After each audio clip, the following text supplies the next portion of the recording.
Hey, everyone. Welcome to the VO Boss podcast. I'm your host, Anne Ganguzza, and today I am really looking forward to a conversation because it's going to go beyond technique and into the heart of performance. And it's one of these topics I absolutely love to dig into, and I have the perfect person to explore it here with me today. And so let's get right to it. My guest today is Elaine Clark. And if you've not heard of Elaine Clark, she has spent decades working across voiceover, acting, speech communication, performance coaching. Oh my gosh, so much. And I'll let her tell you more. And she's known for helping performers to look beyond the words on the page and really focus on the meaning, the intention, and the point of view to shape communication. She's also a published author multiple times over and wrote wrote the first voiceover book entitled "There's Money Where Your Mouth Is," and I have a copy. And of course, we all love that title, right? And she also published a book on podcasting, and most recently, she published the book "Speak to Achieve." And I'm really excited to kind of delve deeply into this with you, Elaine. Elaine, thank you so much for joining me today. Welcome to the show. Well, thank you, Anne. We've known each other for a while, so this is I going to know. be a fun interview. It's like we're in the kitchen, just talking over the table. Right? Well, I'll Yes. tell you what. First thing, because I just got this book, so I haven't really had time to go through it. But I look through the table of contents and I love it. It really seems to reflect on everything that we do today as voice actors, as businesses. It has lots of things that are going to help us. And I'm just going to read this quote from USA Today. Elaine emphasizes the significance of emotion, storytelling, content organization, and performance techniques to capture audiences and guarantee engagement. Her methodology focuses on creating an engaging narrative, structured content, compelling audio format, and an immersive auditory experience. I mean, what more is there? I mean, really, that just encompasses everything, bosses, that we do today, but even more so and beyond. Elaine, let's talk to me a little bit about this book and what this book goes into. Okay. Well, let me talk about what came before it first to get to this. So, Okay. as a stage actor, I got into voiceover, and it was a shock to the system. So I created a system called Making It Mine using motivation, intention, need, and emotions. So that the pain point in business or the moment before is the problem, and then the need is the bookend of the solution. And then movements are intentions and emotions go along with that. So with studying Stanislavski and Michael Chekhov and other forms of acting, the trigger method, Meisner, the whole thing, I just couldn't get there fast enough. So this program works, and I've used that concept in voiceover for myself, for on camera, for coaching, and I've applied it in all three of my books. There's Money Where Your Mouth Is, Voiceovers for Podcasting, and now Speak to Achieve, because it is the foundation of storytelling. And we are storytellers. And the majority Absolutely. of people flatline a story, so it's not solving a problem. So I having love worked in that. advertising and written copy for advertising, of course, like over 200 scripts in my There's Money Where Your Mouth Is book, and other scripts I've written over the past 40 something years, that it's all about finding the problem, what's the modifier that makes it more interesting, and how do you get the audience to feel and take action. I And love it's that. not just about intellect, and most people keep it into the intellectual area. Right. So another area that I work on is trying to balance the rhetorical triangle of ethos, logos, pathos. So that just means you have to establish your authority. And I find that so many people don't know their authority, or they don't own it.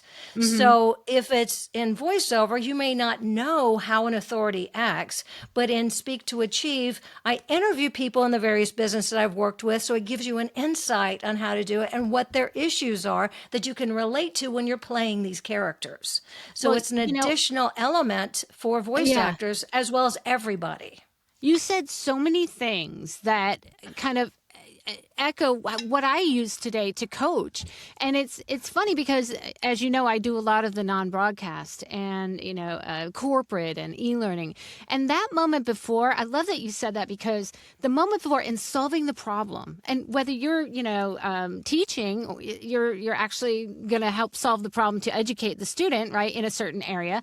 In corporate, it's a sell, right? So you always have to imagine what that problem is so that you can then go through the other M.I.N.E steps in order to actually communicate effectively and, yes, have that authority. I love that, because today there's so many people that think, oh, we need to sound conversational, and that becomes like a casual thing, which does not apply dependent on the audience, right? There's audience changes for corporate, for e-learning, for commercial. You speak to different people all the time and you speak to them differently. So I feel like this method, it can be really effective to help voice actors.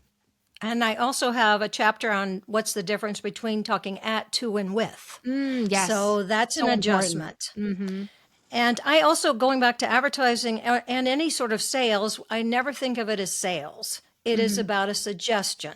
Because that's what I learned in advertising from the inside, is that we have the power to make people feel and take action. So that is a suggestion. As soon as you tell them, we're not going to do it because we're very stubborn. Yes. So when you put sell on top of sell, So that's true. why people Yep. don't respond to that. Yeah. Nobody likes the hard sell, that's for sure. I like the suggestion. I like that you said it's a suggestion, because I buy on emotion. I'm just saying, like, oh my God, I buy lots on emotion. And so that's exactly how you can suggest, right? The sell, and connect with people to say, oh my gosh, yes, that's going to solve my problem. That's going to help me. Good stuff. Make you feel better. And then when you feel better, you do better. So Absolutely. I think And you make more the money. intellectual part has been written down. Yeah. And so it's our job to find the authority in it. And I always got confused with the word authority, because I always thought of my high school principal bounding down the hallway, going after a troublemaker, rather than an authority as someone who has it in their bones so much that they don't even think about it. Yeah, know it. You're the go-to. So I have a chapter on authority. So, what's nice is that, there's a chapter in here about, it's all about building connection is the first section of it. But I have a little graphic in the book that's like, plant an idea, then you nourish it, and then you encourage it to grow. So let me ask you a question. Were you, like, at some point in your career, you thought of this? I mean, did you think of this when you were acting, and on camera, or was it just something that evolved over the years? And then you're like, wow, this applies to voice acting. This applies to on camera. This applies to life. At what point did you all of a sudden realize? At what point did you realize that it just evolved into this great methodology? I think that I did it for myself, and then I took it on to other people, and then other companies started coming in. And the interesting part, because I'm in the San Francisco Bay Area, that as Silicon Valley was growing, and the tech people were then saying, I don't want any of the woo-woo acting stuff. Can you give me the code? And so I had to figure out how to break the code, and everything I do is about breaking that code so that someone can get it. And so usually when I coach someone or I'm directing someone, they're like, I've never heard it explained this way before. That's so easy. Well, that's so cool that you said that, because I don't want the woo-woo stuff, because the corporate people that you're speaking to, they approach things differently than, let's say, creative people and actors. And so you have to know how to actually communicate and explain things to them so that it really resonates. Yeah. So I think, I over the time of just working with people in all different areas, I realized for me, my gift, if you will, is that I see patterns. I see good patterns and I see bad patterns. So I'm often called the reprogrammer. So someone's been doing something the same way, but they're going like, something's missing. What is it? But it's so instilled, it takes a while to get changed. And once it's changed, then they go, oh my goodness, that's the thing that I was looking for. So, and it's really about how do you put the fire in the furnace when you're setting up the moment before, and acting is reacting. So how you react to something is really important. So that brings me to the second part of this, because there are 5 parts in Speak to Achieve. So I have, first is about how you build a bridge of connection between you and your audience, which we all have to do, whether they are virtual, whether it's in person, whether it's on stage. It's a matter of, I just call it the power box. How do you fill the power box with your movements and your body language? And then I have the making it mine method so that you can connect with your audience. And then the next section is overcoming obstacles. Oh my goodness. So there are so many So many obstacles that obstacles. people have.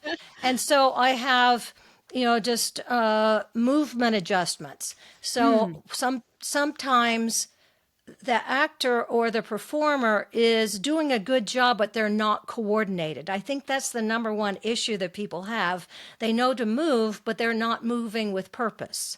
And I'm not saying I'm going to move now, and that's purposeful, but it's like when we Yeah. talk without a script, our movements are joined with our thought and our emotions. But when we look at a script, they're out of sync. It's amazing. Yeah. So now how do we then get our movements to work? And that's why I'm really big about kinesthetic movements Yeah. and the Yeah. word emphasis chart, which I have in all my books. And I also have it in the adding melody to your voice app. Yeah. Yeah. And anyway, so that's just how do you get that musicality? How do you deal with stuff? Another chapter I have is about procrastination. How many people have procrastinated? We all have, right? So I Uh-huh. have different Sure ways thing. to get past that. And then how to deal with a high voice and make it lower, how to deal with disorganization. So it's just how do you, about overthinking and how we can use the Eisenhower matrix to figure out what's Well, important and what's not. Yeah. what resonates here is overthinking. So if you have a voice actor in the studio, how do you, because I think that's probably one of the biggest issues for most people is to get out of their head and to stop thinking about it so that they can actually, perform and connect. What's a It's tip that you have really to help that? simple. It's not about us, it's Hmm. about the listener. The audience is the most important. And if you don't know why you're talking to them, you'll be nervous Hmm. and Hmm. you'll be in your head. But that means that you haven't made a choice, which goes back to the N in the M.I.N.E program, which is the need. What does Yes. the Hmm. audience need Hmm. and Hmm. I need? And I came up with need to use rather than in acting terms. It was always about what's your objective. But I found Hmm. the objective to me sent me in my head and made it feel very Yeah. corporate. Yeah. Yeah. Absolutely. So, so then when I said need, I was like, I don't go, my objective today is to have lunch. Hmm. It's Hmm. all of a sudden you're like, oh, I need food right now. Hmm. Or Hmm. so that's the Or difference. maybe. I need to go to the grocery store. We say need, but we very Mhm. seldom say objective. Interesting. And when you mentioned the disconnect, the physical disconnect, because I think one thing I'm always saying is physicality will help it will help you to sound more natural because it's connected to your emotions, that kind of acting anchors sort of thing. And I think when you say that, if you want to go a little deeper, there's a disconnect because a lot of times when people are looking at the script, you've got eyes, mouth, and mic.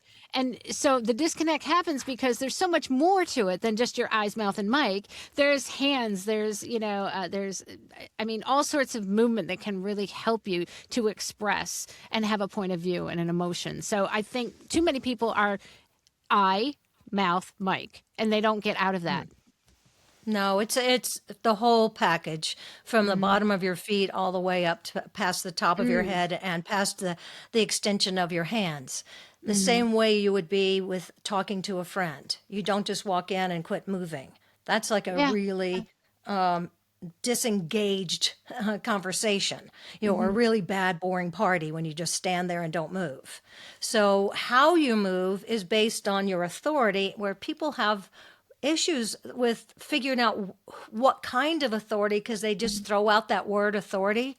Yeah. It's an authority on what?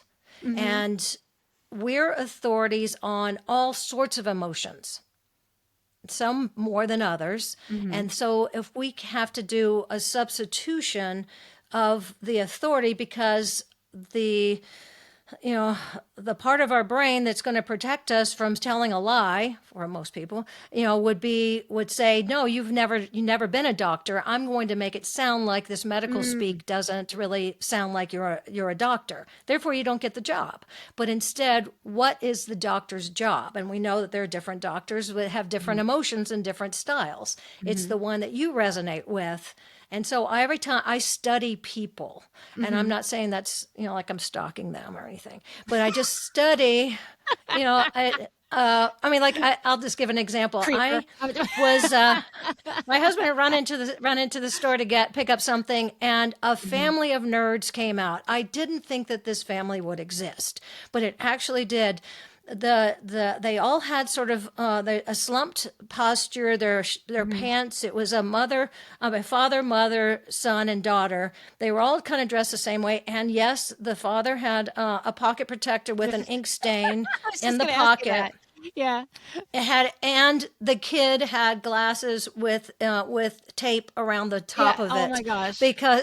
and then they all walked in this very specific way, and I Mhm. went, oh my goodness, that's the family of nerds. They do exist. This isn't Halloween. I can play that character. When I have to Mhm. do that, I'm going to assume that position to get that attitude. So within their family dynamic, they were amazing and really Yeah. smart and really geeky, but I'm sure when they went to school, that they might not have been treated the same way. Yeah. So Yeah. it was And just kind of an interesting thing. yeah, I love Yes. that. That's another aspect to really try, I think you need to do that not just for character animation work. I mean, or video game. You really have to do that for any kind of work, right? I mean, if you're even, Right. I always go back to like non-broadcast, like corporate, or if you're a teacher, right? What kind of a teacher are you? If you are in medicine, are you a doctor talking to a nurse? Are you a doctor talking to another doctor? Are you a doctor talking to a med student? It's all going to be different. And I love how you study people. I love that idea of figuring out next time you go to the doctor, right? What kind of if I'm going to be doing medical narration, I'm going to really, I have my favorite doctors and I have some doctors that I'm not so crazy about, but I will think about that next time I'm in the booth and want to kind of embody that point of view. I like the point of view, the attitude, because that's going to really bring my read to life. Yeah, and one of the things, and the next section of Speak to Achieve, I also Mhm. have a whole series of people from different walks of life who I've coached Mhm. and worked with, and of course you, Anne, are in there as an influencer. Woohoo! How did that I happen? am in the book on page 161, isn't it? Like on I'll 161, double I check. believe. Yes, I am Yes, on you are. there. You have it Yes. memorized already in the social media influencers section. So yes, I'm glad we mentioned Elaine that. has deemed But it so. Thank you. Thank you yes, for that. so it's like here we are, and what? But I there's one section where I was talking to a CEO of a company, and she was about to go on a bunch of TV shows to be interviewed, and as the creator of this medical product, she Mhm. had so much history and so much information to say. How can we boil it down so she could get her message across in 3 minutes during that interview? Mhm. So. I watch someone do something and I don't speak, and then, which is rare, let me tell you. But anyway, then I don't say anything. Sometimes I have to mute myself. But anyway, then I and so then I go, I see the pattern of what's going on and how you need to fix it. So then I would say, do this, ba ba ba ba ba ba ba ba, and then we cut it all apart. Then she do it, and it's like, wow, it's there. So I just see things. I do fix things really quickly. Then also I have another section working. Oh, this was really nice. A few on podcasting. One working with Jordan Harbinger and Gabriel Mizrahi. They have a really great show. But how to use the word emphasis chart. But he took things to another level with rather than a dot and a squiggle and an arrow up and an arrow Mhm. down. But I would just say, you got to drop your voice at this point. Mhm. It's like, and I lived in Louisiana for a bit of my formative years. So I said, this is where we call it hunker down. So you're going to do Mhm. this, and then you're going to hunker down. So he just called it a hunky D.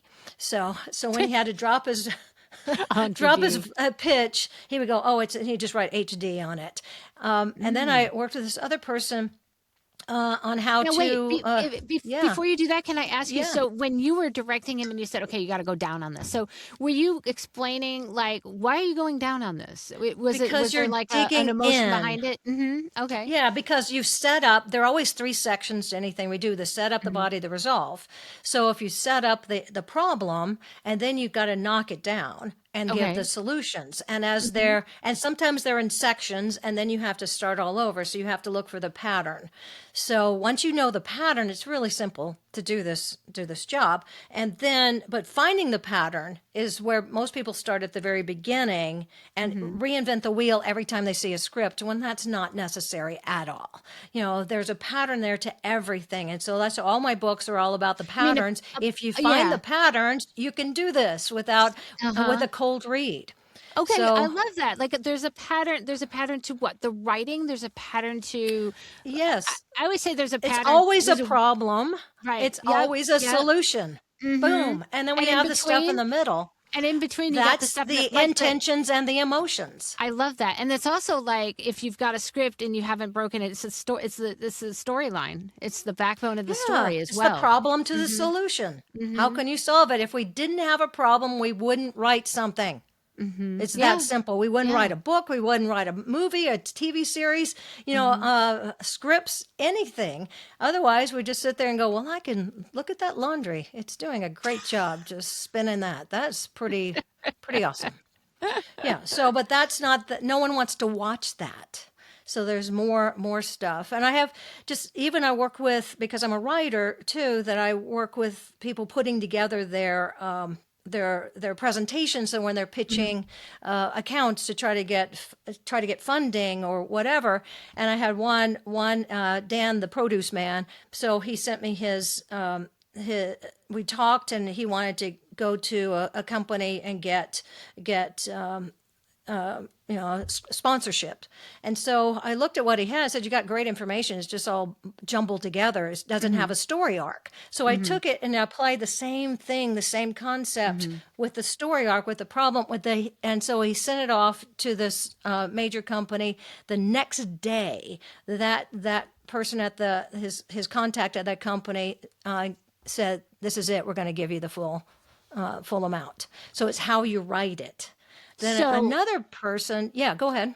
what would you? So then, if you're a voice actor and you're studying and you're analyzing script, would you say the first thing is to look at the introduction, look at the conclusion, and figure and also understand what the problem is that you're going to solve? You you have to look for uh, you have to look for surprises in the script. That's going to Hmm. give you the tone. Okay. So it could just be, all right, then you go, okay, Hmm. it's going to be casual. Hmm. So if it's like introducing, it's going to be very formal. Hmm. So you can Hmm. tell certain clue words that how you should approach it. Hmm.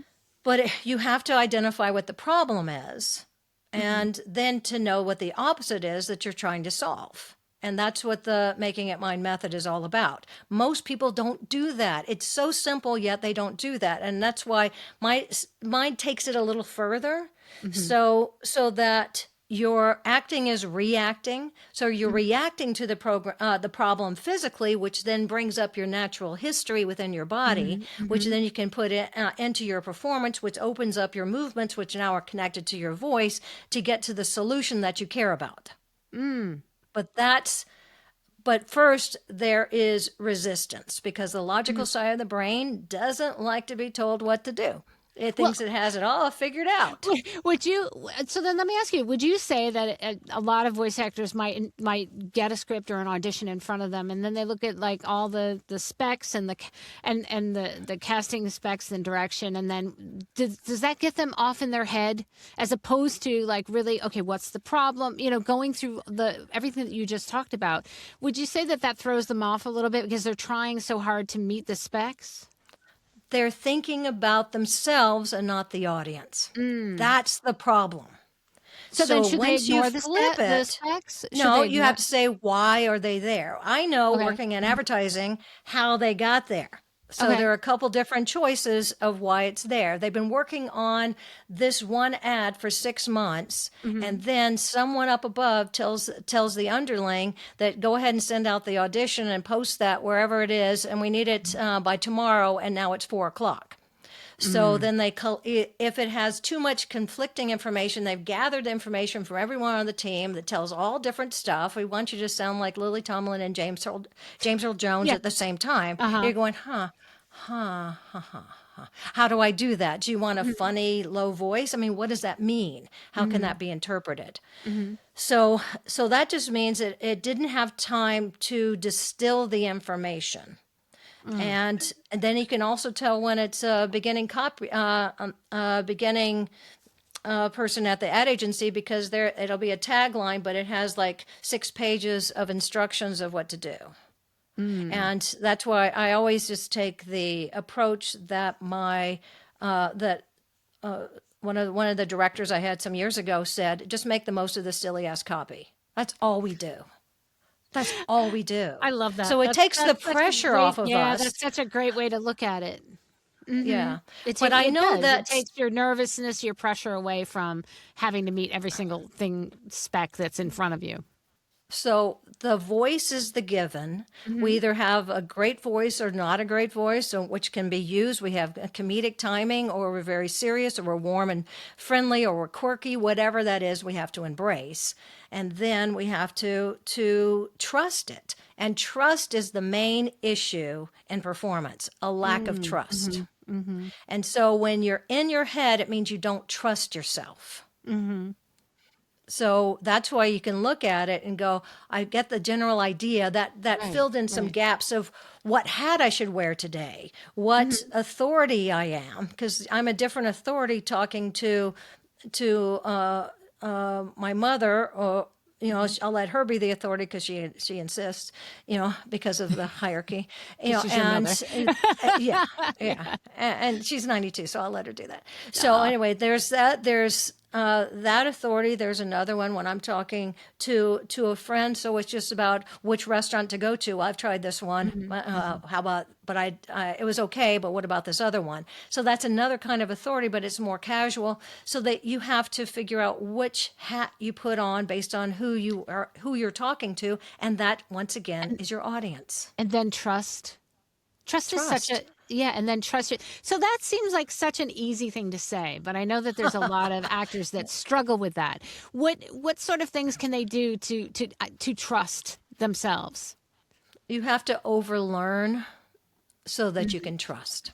And so I think the reason why. What are you overlearning?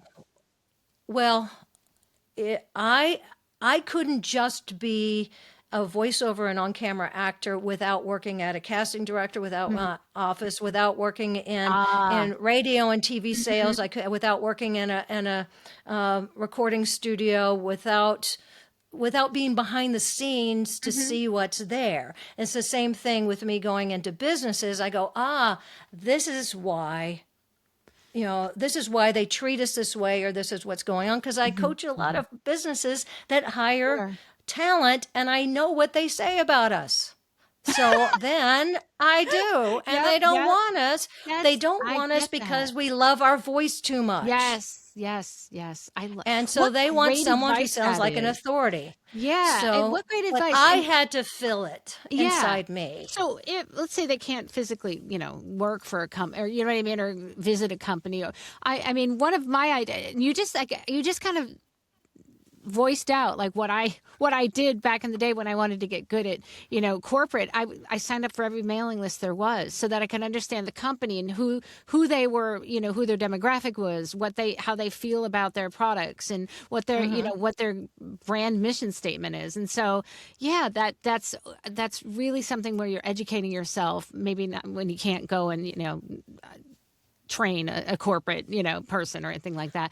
But I like how you're like 360. You have all the different avenues of what it takes to bring this copy to life. I mean, you've got copywriter experience, so like what's the intention behind. There's an intention behind every word, right?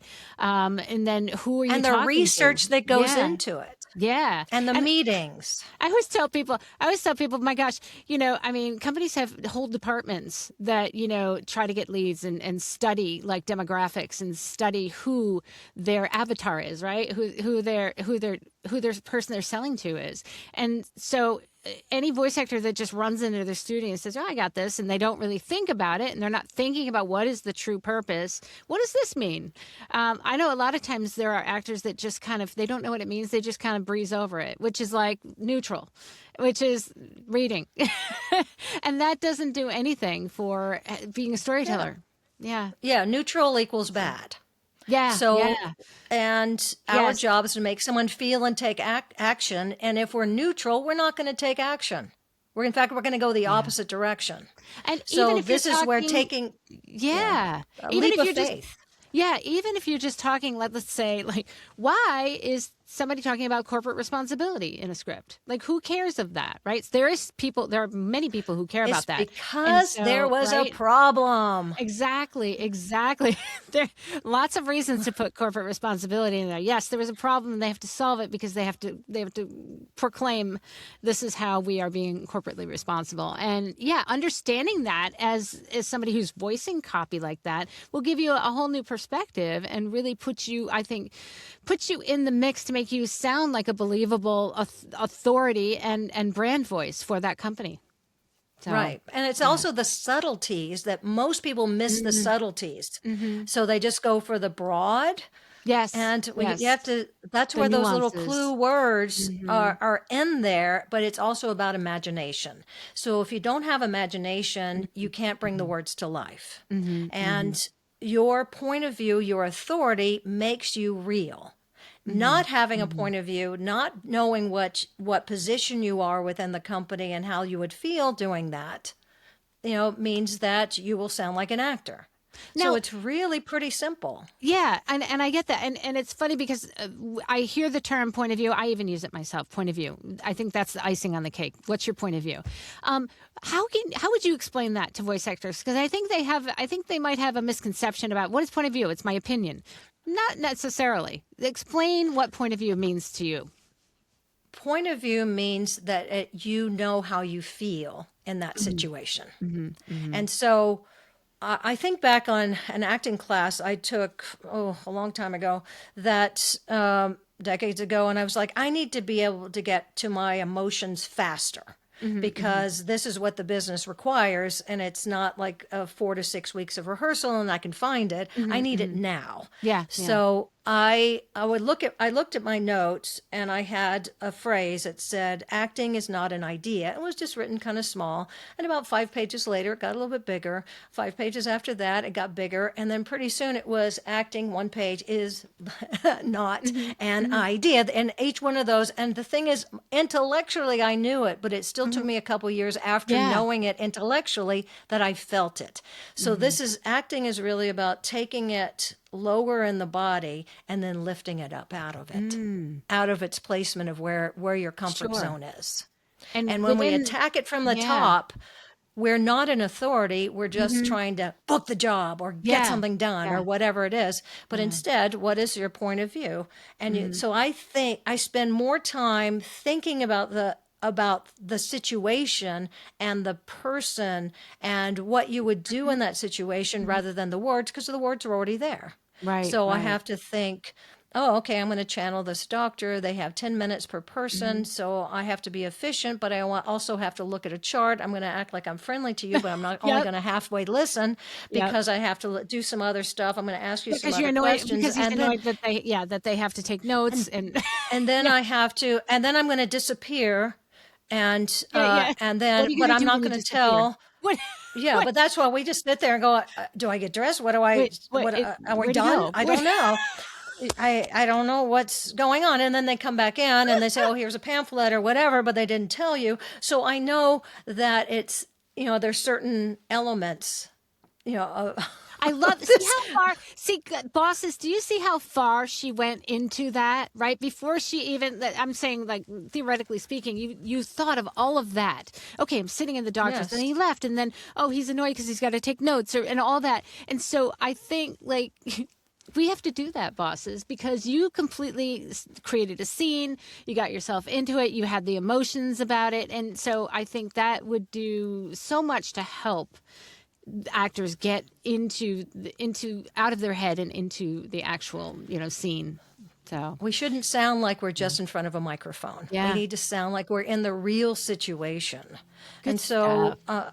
and it's an interesting approach, as going back to Speak to Achieve, and how some of the things that they'll find is I have one person, I have how a minister that tells the issues of coming up with a sermon and how to solve that, and how to deal with people, when you're going and doing the calls, when someone's having, the sympathy calls, I don't know what they call it, but anyway, the compassion calls. Yeah. And then also then how to deal with team, the committee meetings and how you deal with that. So that's, I've had so many people in churches and that, whether it's a minister or someone who's in the congregation, saying everyone at church should read this. And then it also tells you how you should deal with people when they're not doing well, physically. Well, let me just bring it back to overeducate. This is how, bosses, you can overeducate. Elaine has all of these examples of things that are not necessarily just voice actor, but things that can really help you to broaden your thoughts, broaden your ideas about how you can bring your copy to life. Speak to Achieve. Where can they get this? They can get it at any bookstore. It's at Amazon, Barnes & Noble. They can go to my website, ElaineClarkVO.com, to get it. Also at Skyhorse Press is my publisher. It's distributed by Simon & Schuster, so it's everywhere. Walmart, Target, the whole shebang. The whole shebang. And and then it also, as you go through different, here are some troubleshooting things from various people and different businesses. Then it's like moving forward with excellence. How can you apply all this? Now that you have that knowledge, how can you use it? But this is also, I got a degree in theater, speech communication, and education. So I put all of those things together because it's just in my bones. And it says, Elaine Clark sets herself apart from other industry experts. And I love it because you have such a well-rounded experience in all of these other things that can really just help people to connect and speak to achieve. So, Elaine, we could just sit here. We can just sit here and just keep talking. Thank you so, so much. How can bosses get in touch with you if they want to? Or find you? I would suggest going to my website, ElaineClarkVO.com, and join the mailing list. Say that you heard this on this podcast, and what you would like to achieve. Awesome. So, and I also have a monthly newsletter. You can say, I just want to get the newsletter. I like to chat with you and see what's missing. What I do in a coaching session is just listen to what you're doing. Have you read two or three or four pieces of copy, and then see if there's a thread that connects them of what's doing well and what needs improvement, and then we work on that. And so then hopefully we can fix it quickly, or it'll take some time. It's really, how our brain gets out of the way and how it goes in our body. All right. Well, Elaine, thank you so much. It's been a wonderful conversation, and all I was wanting to do today was just really delve deeply in this, and you absolutely helped me in so many ways, and I'm sure the bosses, yes, and Elaine, the author of multiple books. So yeah, guys, reach out to Elaine. I'm so excited to just buckle down and read this book. So, Elaine, it's been amazing.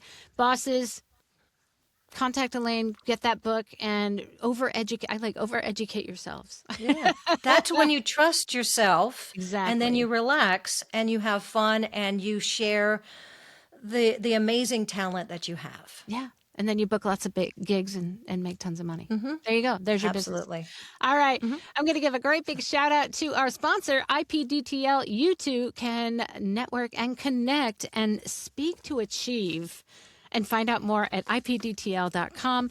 Bosses, thanks so much. You have an amazing week, and we will see you next week. Bye. Bye.